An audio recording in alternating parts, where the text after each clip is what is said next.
اس نے کہا اپنے ساتھیوں سے، دوسرے سرداروں سے، عتبہ بن ربیعہ اس کا پورا نام، کہ اگر تم چاہو تو میں اس شخص سے جا کے بات کروں اور اسے سمجھاؤں جا کے۔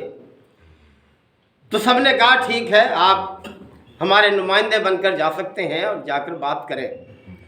تو یہ شخص گیا نبی کریم صلی اللہ علیہ وسلم کے پاس، آپ بیٹھے ہوئے تھے خانہ کعبہ میں ایک جگہ، اور جا کر کہنے لگا کہ اے بھتیجے، تم نے یہ کیا سلسلہ شروع کیا ہے؟ کیا ایک یہ نیا دین اختیار کر لیا ہے کہ جس سے ہمارے اندر ایک پھوٹ پڑ گئی ہے؟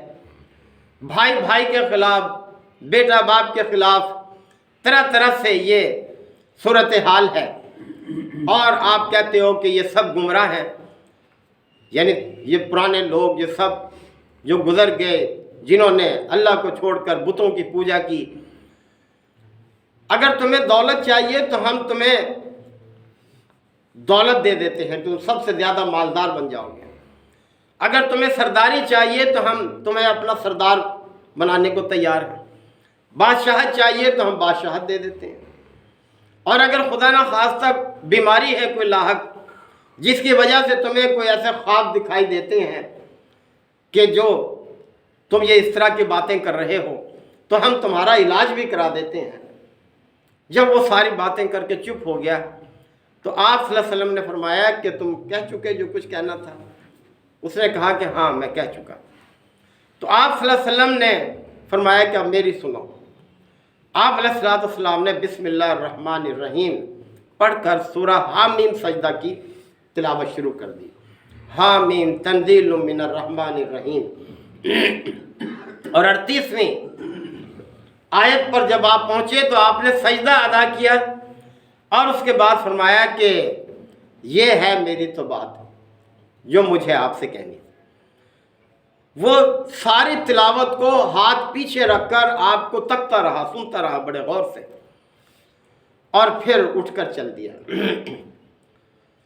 اور جب وہ واپس جا رہا تھا اپنے ساتھی سرداروں پر جو اس کا انتظار کر رہے تھے، اور ایک فرد بھی انہوں نے ساتھ بھیجا کہ کیفیت کو دیکھے،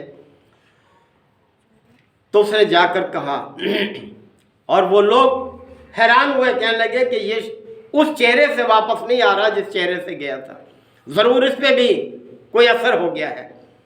اور اس نے آ کر کہا عتبہ بن ربیعہ نے کہ دیکھو اگر تم میری بات مانو تو خدا کی قسم جو کلام میں نے سنا ہے یہ جادو نہیں ہے، یہ کلام ایسا ہے کہ میں نے کبھی ایسا نہیں سنا، اور میرا مشورہ تمہیں یہ ہے کہ تم اس شخص کو اپنے حال پر چھوڑ دو۔ اگر عرب اس پر غالب آ گئے تو تمہارے ہاتھ اس شخص کے خون سے پاک رہیں گے، اور اگر یہ غالب آ گیا عرب پر، اس کی حکومت قائم ہو گئی تو وہ تمہاری ہی حکومت ہوگی، تمہاری ہی عزت ہوگی، لہٰذا اس شخص کو کچھ مت کہو، اس کے حال پر چھوڑ دو۔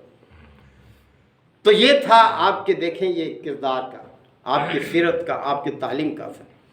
اور دوسرا واقعہ جو محمد بن اسحاق نے بیان کیا ہے، یہ 152 ہجری میں فوت ہوا ہے یہ شخص، یعنی ابتدائی سیرت نگاروں میں سے ہے، ابن حشام اس کی کتاب ہے۔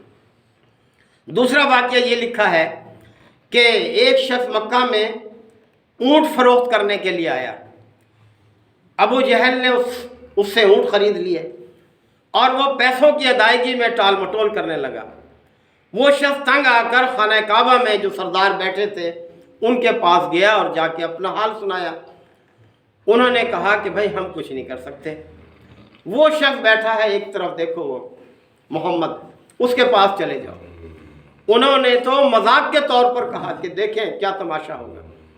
وہ شخص آپ صلی اللہ علیہ وسلم کے پاس آ گیا اور آپ کو آ کر بتایا کہ میرے پیسے نہیں دے رہا ابو جہل، اس نے مجھ سے سودا کیا ہے۔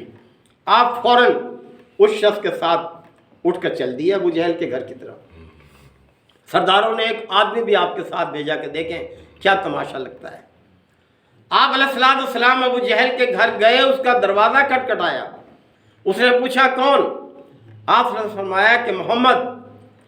وہ باہر آیا بڑا گھبرایا ہوا کہ میرے گھر پر محمد کیسے؟ پوچھا کیا معاملہ ہے؟ آپ نے فرمایا اس کے پیسے لا کر دو اس کو۔ ابو جہل نے کوئی چوں چرا نہیں کی، وہ اندر گیا اور پیسے لا کر اس شخص کے حوالے کر دیا۔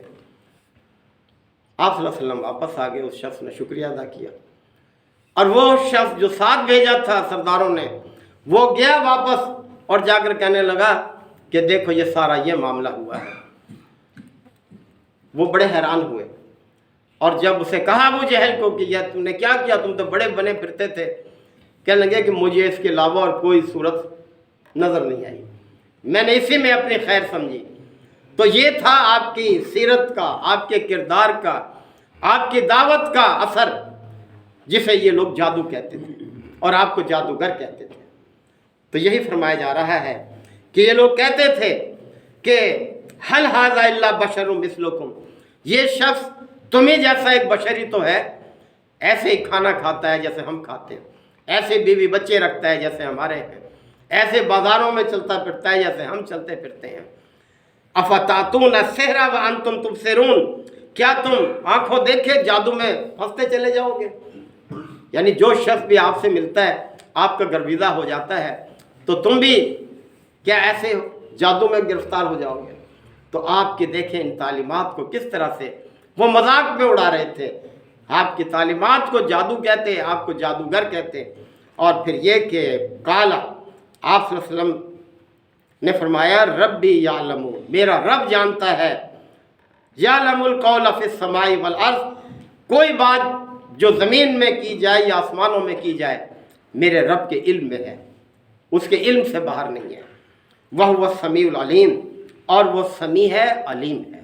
یعنی یہ دو بڑی صفات اللہ تعالیٰ کی، وہ ہر وقت ہر ایک کی سن رہا ہے، اور کائنات کے ذرے ذرے کا اس کو علم ہے، وہ بھلا کیوں نہ جانے؟ جیسے سورہ ملک میں ہے اللہ یعلم من خلق، کیا وہی نہ جانے گا جس نے پیدا کیا؟ اللہ کی مخلوق ہے یہ ساری کائنات، اور وہ اپنی مخلوق سے پوری طرح سے باخبر ہے، کوئی کیا کر رہا ہے، کیا سوچ رہا ہے۔ تو اللہ تعالیٰ نے ہم سب کو اپنی اس کتاب کے ذریعے سے ہدایت کی طرف بلایا کہ اسے اختیار کرو، اسی میں تمہاری خیر ہے۔ اللہ تعالیٰ ہم سب کو عمل کی توفیق عطا فرمائے۔ وآخر دعوانا الحمدللہ وکفا وسلام علی عبادہ الذین اصطفیٰ۔ ربنا آتنا فی الدنیا حسنہ وفی الآخرۃ حسنہ وقنا عذاب النار وادخلنا الجنۃ مع الابرار یا عزیز و یا غفار یا رب العالمین۔ اللہم انک عفو کریم تحب العفو فاعف عنا۔ اللہم من احییتہ منا فاحیہ علی الاسلام ومن توفیتہ منا فتوفہ علی الایمان۔ یا شافی الامراض اشف مرضانا ومرضى المسلمین، یا قاضی الحاجات اقض حاجاتنا وحاجات المسلمین۔ اللہم انصر الاسلام والمسلمین، اللہم دمر اعداء الدین۔ ربنا تقبل منا انک انت السمیع العلیم وتب علینا انک انت التواب الرحیم۔ صلی اللہ تعالی علی خیر خلقہ محمد وآلہ وصحبہ اجمعین۔